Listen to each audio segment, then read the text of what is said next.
Oman, the best kept secret in the Middle East and the Persian Gulf. Today we discuss.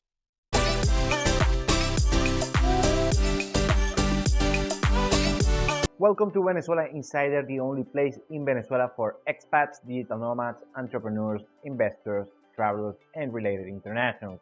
For more information, venezuelainsider.com.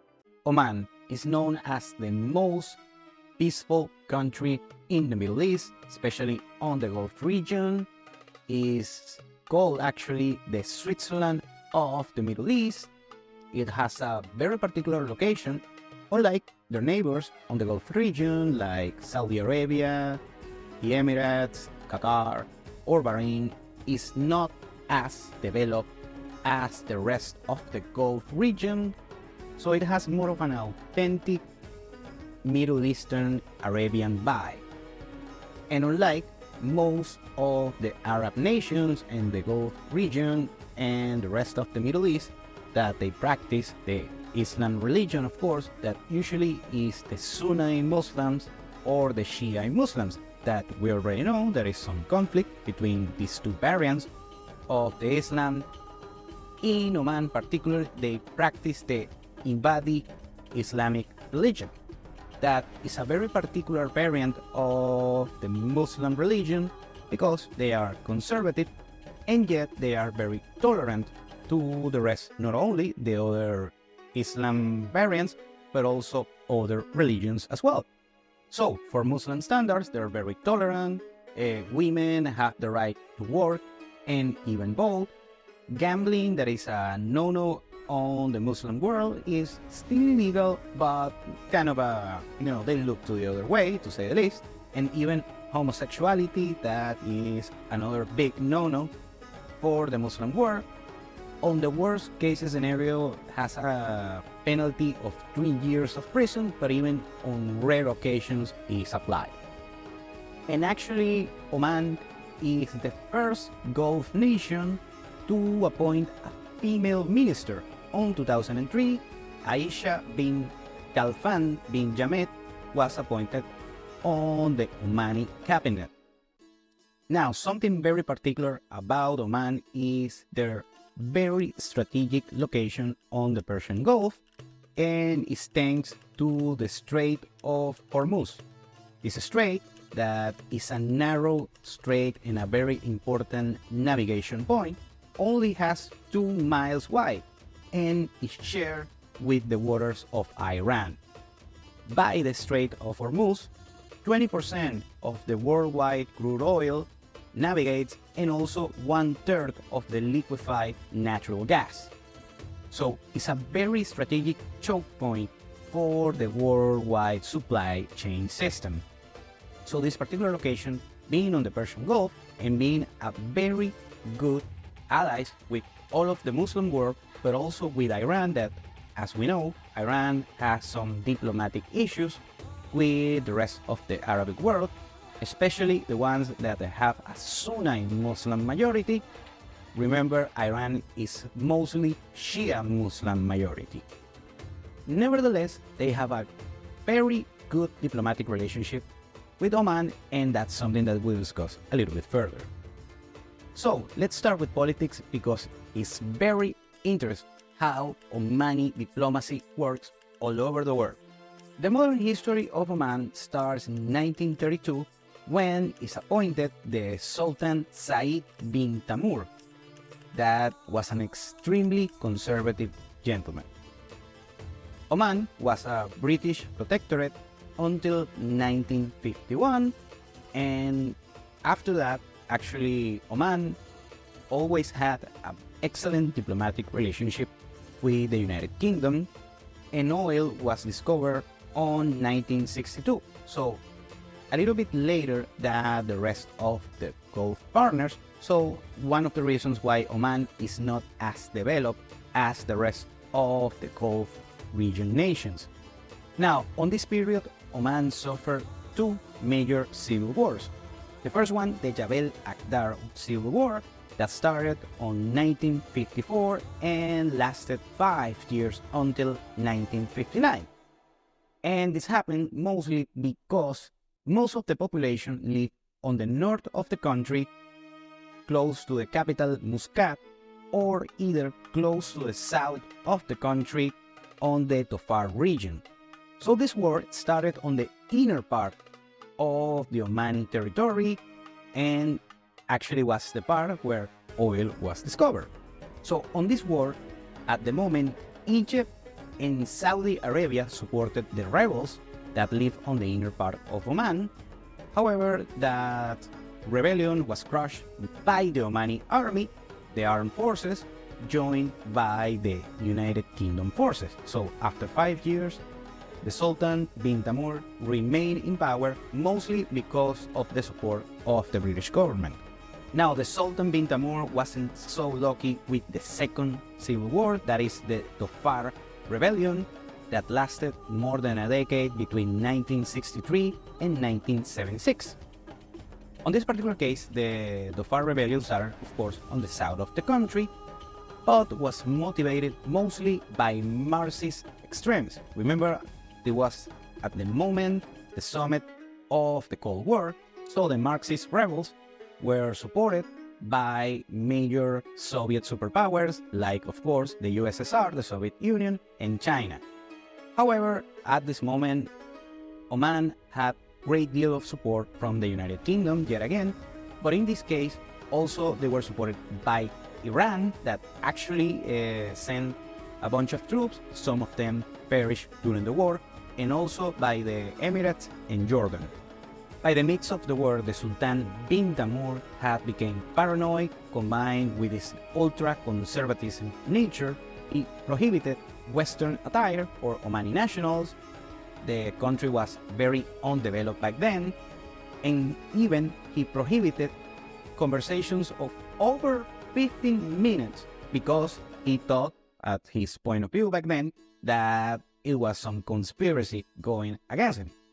So by 1970, the Sultan bin Tamur was stripped of his power on a bloodless coup d'etat by his son Qaboos bin Said, that had the support from the United Kingdom. At the moment, United Kingdom, it feared that it had a lot of investment, especially oil investment in the country, and they were frightened that since the particular condition of the Sultan bin Tamur is not gonna be good for business.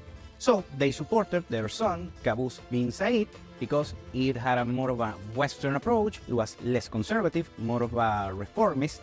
He was educated with Western culture and had the full support of the United Kingdom. The Dhofar rebellion ended on 1976, but after that, Qaboos bin Said found a country that was close to the Stone Age, and he became the architect of the modern Oman. He was in charge between 1970 until his death on 2020. When Qaboos bin Said received the country, it had a GDP per capita of only $350. That's a sub-Saharan dreadful level of economy, and he grew it to over $16,000 per citizen. Also, they had a high infant death rate, lack of public services, even electricity was dreadful, only 10 kilometers of paved roads, and only 5% of literacy rate. That after he left power, of course, after he passed away, it was 95%. But still today, Oman is the second poorest country on the Gulf region, only after Yemen.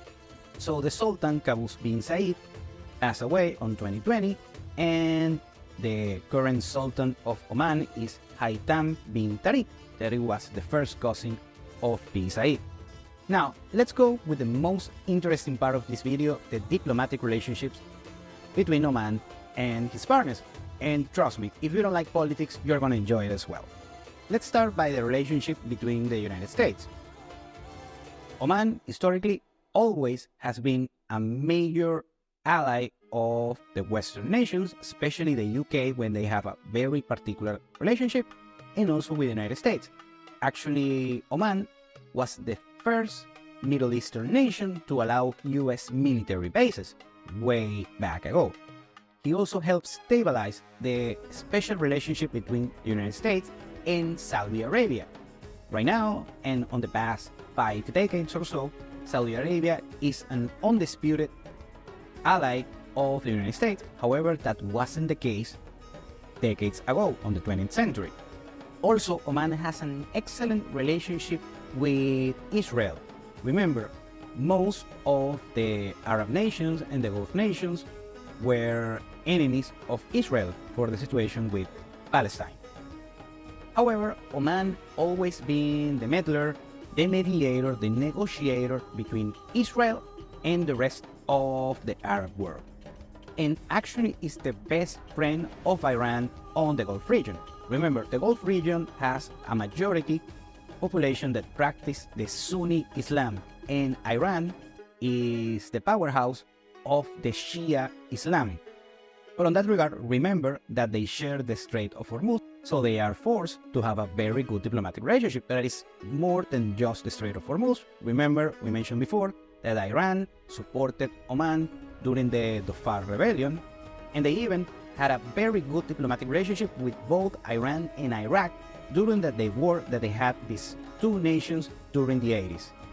More recently, Oman did not participate on the Arab blockade against Qatar, and that was a particular issue that deserves video of its own that started on 2017 and ended a couple years ago.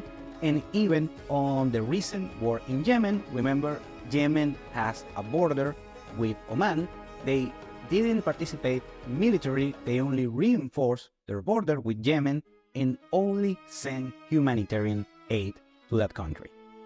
And lastly, this is very curious, have a great relationship with Eastern African nations, especially with Zanzibar, that is, these islands on the east side of Africa, so they have an African minority within the country. Now let's go with demographics. And Oman actually, on my analysis, has the best demographics, not only of the Gulf region, but also on the whole Middle Eastern region. Oman is a small country that has a 5 million population, like most of the Gulf region nations, has an important proportion of expats. On this case is 45% of expats, internationals, and migrants. Arguably the best demographics on the Gulf region, has a fertility rate of 2.7 pairs by women, and although the trend is going down, however, is superior than the 2.1 pairs per women that you need in order to sustain population. The median age of the Omani citizens are 26 years old, so it's a fairly young population. Has a beautiful shaped demographic pyramid, and although it still has a male surplus within their population, is significantly less compared to their Gulf associates. Let's go with my favorite part, economics. How the economics of Oman works. Oman has a GDP of over $100 billion. That is not bad. Has a GDP per capita of over $17,000 per habitant.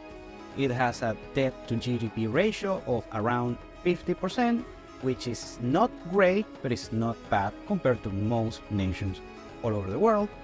However, their credit risk is double B, so you might say that it's on the frontier of being a junk bond. However, the outlook, according to the credit risk companies, is positive. And of course, when we think on Middle East and the Gulf region, we think on oil and gas. However, Oman is not an active member of the OPEC. However, they belong to the OPEC Plus agreement, so they join forces with the OPEC nations in order to regulate the oil supply and the oil worldwide prices. Oman produces a little bit over 1 million barrels of crude oil per day. There are 18 on the world on that regard, and they produce 38 billion cubic meters of natural gas per year. There are 27 all over the world. It has an unemployment rate of 3.8%, that is, for worldwide standards, low. However, it's slightly increasing and is high for the Gulf region. And lastly, they have a very decent stock exchange. The Muscat Stock Exchange has a market cap of close to 24 billion US dollars. Now, how the future of Oman looks like? Well, let's discuss that. Just as their Gulf partners, Oman has a project called Vision 2040. Unlike the other members of the Gulf region, they have this Vision 2030 plan. They have a Vision 2040 because they're still lagging, they're less developed compared to their Gulf partners, and they want to invest on high-end tourism and tech. Right now, they are developing the Duqm Special Economic Zone that is said to be the largest special economic zone on the Middle East and one of the largest of the world. Duqm is poised to be a tech city that will attract, of course, research and development, IT, and so on, and business flourishing. So I will say the future of Oman is very positive, it's very optimistic. However, they have to take care of a few social, legally, and economic things. Thank you for watching Venezuela Insider. Please like, share, and subscribe. Follow us on social media. If you want to work with us, VenezuelaInsider.com. Thanks again, and have a nice day.